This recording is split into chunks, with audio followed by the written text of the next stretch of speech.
Hello student, welcome to Studygram YouTube channel. जैसा कि पिछले वीडियो में हमने टाइप नंबर 5 तक कर लिए थे, आज अपने करेंगे टाइप नंबर 6 दर्पण प्रतिबिंब। टाइप नंबर 6 दर्पण प्रतिबिंब। अब देखिए दर्पण प्रतिबिंब क्या होता है। जैसे मेरी घड़ी में बज रहे हैं 3, कितने बज रहे हैं 3। यहाँ पे एक दर्पण दिया हुआ है, यहाँ पे एक दर्पण रखा हुआ है, तो मुझे कितना दिखाई देगा 9। कितना दिखाई देगा 9। आई बात समझ में। अब ये तो चलो ठीक है, मुझे पता है कि 3 का तो सीधे 9 दिख रहा है, मैं दर्पण में देख सकता हूं ऐसे। अगर यहाँ पे 4 44, 6 14, 5 25 ऐसा समय आ गया तो मैं वहां पे क्या एग्जाम में दर्पण लेके जाऊंगा, कांच लेके जाऊंगा साथ में? नहीं। तो उसके लिए क्या करना है, किसी भी समय का दर्पण प्रतिबिंब निकालने के लिए उसे 11:60 जैसा मैं बोल रहा हूं ना आप लोगों को, वैसी वैसी लैंग्वेज में आप नोट्स बना सकते हो। आई बात समझ में। 11:60 में से मैं किसको घटाऊंगा, 3 बजे को घटा दूंगा। किसको घटा दूंगा, 3 बजे को। अब देखो 60 में से 3 गए कितने बचे, 60 में से 0 गए कितने बचे 60। 11 में से 3 गए कितने बचे 8। 8:60 कहो चाहे 9 बजे कहो, एक ही बात होती है। आई बात समझ में। 8:60 कहो चाहे 9 बजे कहो, एक ही बात होती है। क्लियर है आप लोगों को।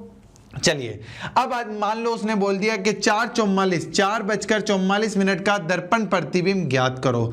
4:44 का दर्पण प्रतिबिंब ज्ञात करो। तो मुझे एक बात बताओ, 60 में से 44 गए कितने बचे 16। कितने बचे 16। 11 में से 4 गए कितने बचे 7। 7:16। कितने बचे 7:16। आई बात समझ में।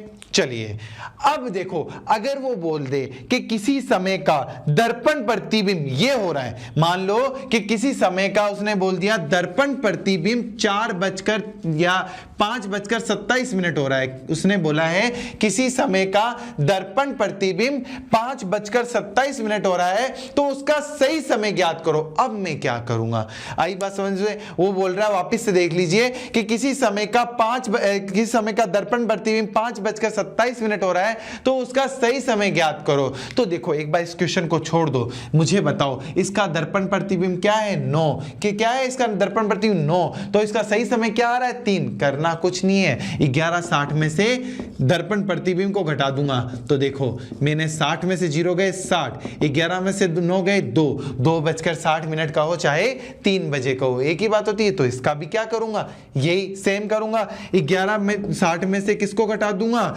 11:60 में 5:27 को घटा दूंगा। 60 में से 27 गया, 60 में से 27 गया, तो देखो कितना बचा 3, इधर बचा 3 33। ठीक है, 11 में से 5 गया, कितना बचा 6। 6:33। क्लियर है आप लोगों को। 6:33 क्या आ जाएगा, इसका सही समय आ गया। अगर इसका दर्पण प्रतिबिंब 5:27 है तो उसका सही समय क्या होगा 6:33। आई बात समझ में। अगर समस्या हो रही है अभी भी, तो 6:33 को 11:60 में से घटा दोगे तो 5:27 ही बचेगा। क्लियर है आप लोगों को। चलिए अब आता है नेक्स्ट क्वेश्चन। अगर वो बोल दे कि 12:25 का दर्पण प्रतिबिंब ज्ञात करो। समस्या गौतम गंभीर हो चुकी है। क्या 12:25, 12:25 मेरे पास में तो समय क्या है 11:60 ही है केवल। 11:60 में से 12:25 को मैं कैसे घटाऊं, देखो तो देखो सबसे पहले 60 में से 25 घटा दूंगा, मेरे पास में पूरे 35 बचेंगे। चलो यहां की प्रॉब्लम तो सोल्व हो गई। अब प्रॉब्लम आती है 11 में से 12 कैसे घटाऊं मैं, 11 में से 12 कैसे घटाऊं। तो एक बात बताइए, मैं 12 को 0 लिख सकता हूं, घड़ियों में होता है 12 को कितना लिखा जाता है 0 लिखा जाता है। तो 11 में से 0 गए तो कितने बचे 11, 11:35। क्लियर है आप लोगों को। तो मुझे बताइए 12:25 का कितना हो गया 11:35। क्लियर है। चलिए अब आता है नेक्स्ट टाइप जल प्रतिबिंब। इसका नेक्स्ट टाइप है जल प्रतिबिंब। चलिए टाइप नंबर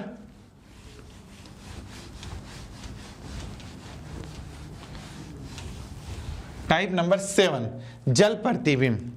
टाइप नंबर 7 जल प्रतिबिंब। अब देखिए, पहले तो मुझे आप लोग ये बताइए कि जल कहाँ रखा जाता है? जल रखा जाता है नीचे। मान लो यहाँ पे 12 बज रहे हैं, कितने बज रहे हैं? 12। यहाँ पे मैंने जल रख दिया है तो मुझे यहाँ पे कितना दिखाई देगा? 6:30। 12 का कितना दिखाई देगा? 6:30 दिखाई देगा। आई बात समझ में? क्योंकि जल कहाँ हमेशा कहाँ रखा जाता है? नीचे होता है। जैसे नदियाँ होती है, समुद्र होता है, तालाब होता है, तो अपन कभी ऊपर नहीं देख सकते हैं, उसको हमेशा नीचे देखते हैं। नदी कहाँ दिखती है? नीचे दिखती है। तालाब कहाँ होता है? नीचे होता है। समुद्र कहाँ होता है? नीचे होता है। उसका प्रतिबिंब देखने के लिए अपने को नीचे देखना पड़ता है। आई बात समझ में? चलिए, तो 12 बजे का जल प्रतिबिंब देखा तो मेरे पास में कितना आया? 6:30 आ गया है। अब आता है कि सर इसमें भी कोई समय होता होगा ऐसा कि उसको घटाने से आंसर आ जाता है? हाँ, जरूर होता है। देखिए, देखो, किसी समय का जल प्रतिबिंब निकालने के लिए उसे 6:30 में से, किसमें से? 6:30 में से घटाता हूं जब समय 1 से 6 का दिया हो।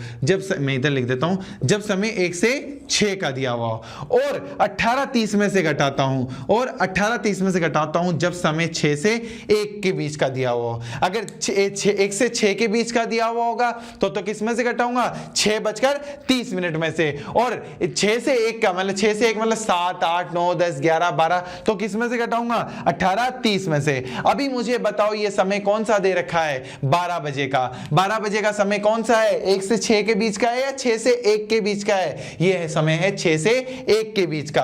अब देखो, 12 बजे को किस में से घटाऊंगा मैं? 12 बजे को घटाऊंगा 18:30 में से। अब देखो, 30 में से 0 गए, कितने बचे? 30। और 18 में से 12 गए, कितने बचे? 6। 6:30। क्लियर है आप लोगों को? 6:30 हो गए हैं। क्लियर है? चलो, अब आता है नेक्स्ट क्वेश्चन। एक बार इसको हटा देता हूं।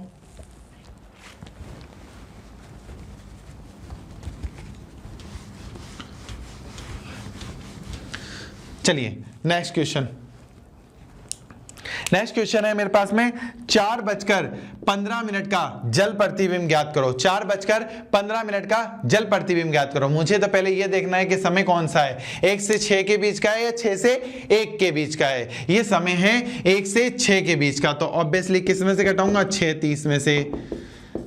मुझे बताओ, 30 में से 15 गए, 15, 6 में से 4 गए, 2, 2:15। क्लियर है आप लोगों को? 2:15 हो गए हैं। अब अगर आ जाए, मान लो यहां पे समय आ जाए, एक बार हटा रहा हूं इसको, यहां पे समय आ जाए कि 10:50 का जल प्रतिबिंब ज्ञात करो। 10:50 का जल प्रतिबिंब ज्ञात करो। तो पहले मुझे ये बताओ समय क्या है? 1 से 6 का है, 6 से 1 का है, ऑब्वियसली 6 से 1 का है, तो किस में से घटाऊंगा? 18:30 में से। 18:30 में से। प्रॉब्लम वहीं पे वही वाली आ गई है कि 30 में से 50 कैसे जाएगा? 30 में से 50 कैसे जाएगा? तो देखिए, मुझे एक बात बताओ, जैसे मान लो यहां पे ₹1.60 है और यहां पे है ₹2.50 में से मुझे घटाना, ₹2.50 में से घटाना है। तो मैं क्या करता था? यहां से एक उधार लेता था, यहां से एक उधार लेता था, तो यहां पे कितना हो जाता था? 150 हो जाता। क्यों? क्योंकि इसका बेस क्या था? 100 था, इसलिए यहां पे 150 हो गया। लेकिन इसका बेस क्या है? 60 है। इसका बेस क्या है? 60 है, क्योंकि समय का बेस क्या होता है? 60 होता है। तो यहां पे 1 घंटा उधार लूंगा, यानी कि 30 सेकंड पहले से पढ़े हैं, 60 सेकंड और हो जाएंगे, सॉरी 30 मिनट पहले से पढ़े हैं, 60 मिनट और हो जाएंगे, तो यहां पे टोटल कितने मिनट हो जाएंगे? 90 मिनट हो जाएंगे। और यहां पे कितना बच जाएगा? 17 बच जाएगा। 90 में से 50 जाएगा, कितना बचेगा? 40। और 17 में से 10 गएगा, कितना बचा? 7। 7:40। आई बात समझ में? क्लियर है आप लोगों को? चलिए, अब आता है टाइप नंबर 8। Type number 8।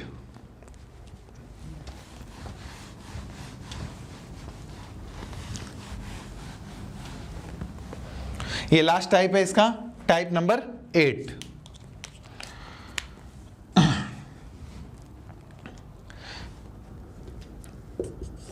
धीमी घड़ी और तेज घड़ी। धीमी घड़ी और तेज घड़ी। अब देखिए आप लोग, देखो, किसी घड़ी में 12 बज रहे हैं, किसी घड़ी में 12 बज रहे हैं और वो 5 मिनट धीमी है, 5 मिनट धीमी है, तो वो क्या सही समय क्या होगा? 12:05, क्योंकि वो तो धीमी है, वो तो 12 बजा रही है। और अगर वो घड़ी तेज है, अगर वो घड़ी तेज है तो सही समय क्या होगा? 11:55, क्योंकि वो तो 5 मिनट एक्स्ट्रा बता रही है। आई बात समझ में? इसी टाइप में एक क्वेश्चन है मेरे पास में, देखिए, कोई घड़ी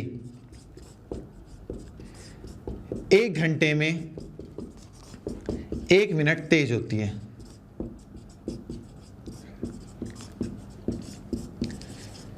उसे प्रातः 9 बजे मिलाया गया, तो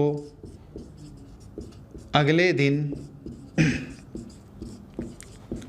प्रातः 9 बजे वो क्या समय बताएगी?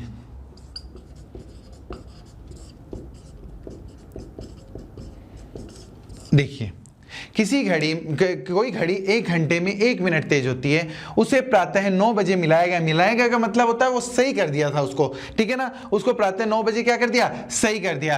तो अगले दिन प्रातः 9 बजे क्या समय दर्शाएगी? तो देखो, मुझे बताओ टोटल घंटे कितने हैं? आज सुबह 9 से कल सुबह 9 बजे तक कितने घंटे हैं? 24 घंटे। कितने घंटे हैं? 24 घंटे। मुझे पता है कि 1 घंटे में 1 मिनट तेज हो रही, तो 24 घंटे में कितना तेज होगी? 24 मिनट तेज होगी। कितना तेज होगी? 24 मिनट तेज होगी। तो उसे प्रातः 9 बजे मिलाया गया, अगले दिन 9 बजे, मतलब 24 घंटे बाद में 24 मिनट तेज होगी, तो अगले दिन 9 बजे कितना समय दर्शाएगी? 9:24। क्यों? क्योंकि समय क्या है, सॉरी, घड़ी क्या है? तेज होने वाली है। घड़ी धीमी नहीं है, घड़ी क्या है? तेज होने वाली है। अगर यहीं पे आ जाता कोई घड़ी 1 घंटे में 1 मिनट धीमी होती है, मतलब पीछे हो जाती है, तो क्या समय दर्शाएगी? तो मैं 9 बजे में 24 मिनट जोड़ता नहीं, 9 बजे में 24 मिनट माइनस कर देता, तो यहां पे कितना बच जाता? 8:36। आई बात समझ में? अगर घड़ी धीमी होती तो, अभी घड़ी तेज है तो कितना हो जाएगा? 9:24 हो जाएगा। क्लियर है आप लोगों को? चलिए नेक्स्ट क्वेश्चन पे। क्वेश्चन है, कोई घड़ी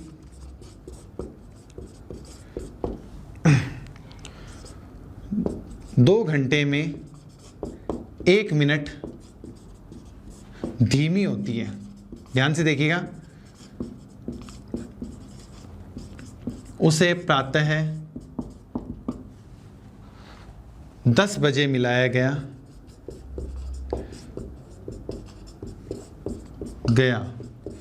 तो अगले दिन शाम 4 बजे वो क्या समय दर्शाएगी? ध्यान से देखिएगा, वो क्या समय दर्शाएगी? देखिए, कोई घड़ी 2 घंटे में 1 मिनट धीमी होती है, तो देखिए मैं इधर लिख देता हूं, 2 घंटे में धीमी होती है, 2 घंटे में धीमी होती है कितनी? 2 घंटे में धीमी होती है कितनी? 1 मिनट। कितनी? 1 मिनट धीमी होती है। अब बोला क्या है? मुझे पता है 2 घंटे में 1 मिनट धीमी होती है, तो 1 घंटे में कितना धीमी होगी? 1/2, यानी आधा मिनट होगी या नहीं होगी? ऑब्वियसली बात है कि 2 घंटे में 1 मिनट धीमी होती है, तो 1 घंटे में कितना होगी? आधा मिनट धीमी होगी। अब मेरे पास टोटल कितने घंटे हैं? आज सुबह 10 से कल सुबह 10 बजे तक 24, और कल सुबह 10 से शाम 4 बजे तक 6 घंटे, और टोटल कितने घंटे हो गए? 30 घंटों में धीमी होगी 1/2 इंटू 30, यानी कि 15 मिनट धीमी होगी। अब बताओ मुझे क्या करूं इस 15 मिनट का? जोड़ूं या माइनस करूं? जोड़ूं या घटाऊं? तो यहां पे ऑब्वियसली बात है, घड़ी क्या है? धीमी है, तो क्या करूंगा? इसको घटाऊंगा। किसमें से घटाऊंगा? शाम 4 बजे में से। 4 बजे का ही पूछा है क्या समय दर्शाएगी? 4 बजे में से मैंने 15 मिनट घटा दिया, तो कितना बच गया? 3:45। और अगर यहां पे घड़ी तेज होती, तो मैं क्या करता? 15 मिनट जोड़ देता, तो क्या आ जाता मेरा आंसर? 4:15। क्लियर है आप लोगों को? क्लियर है? चलिए नेक्स्ट क्वेश्चन है, कोई घड़ी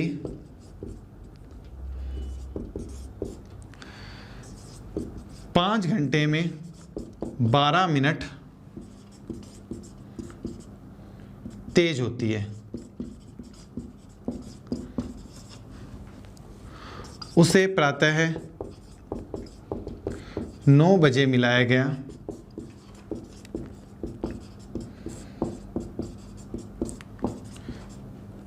तो अगले दिन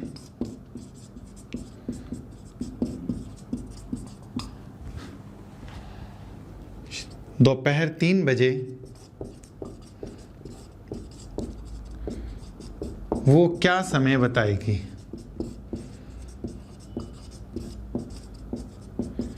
चलिए देखिए, कोई घड़ी 5 घंटे में 12 मिनट तेज होती है। चलो ठीक है, 5 घंटे में तेज होती है, मैं सीधे लिख रहा हूं 12 मिनट। 5 घंटे में तेज होती है 12 मिनट। आप लोग सीधे से लाइन मत बनाना, आप लोग उतारनी है, जैसा मैं बोल रहा हूं वैसा। 5 घंटे में तेज होती है 12 मिनट। 1 घंटे में तेज होगी 12/5, ये तो पता ही होगा आप लोगों को।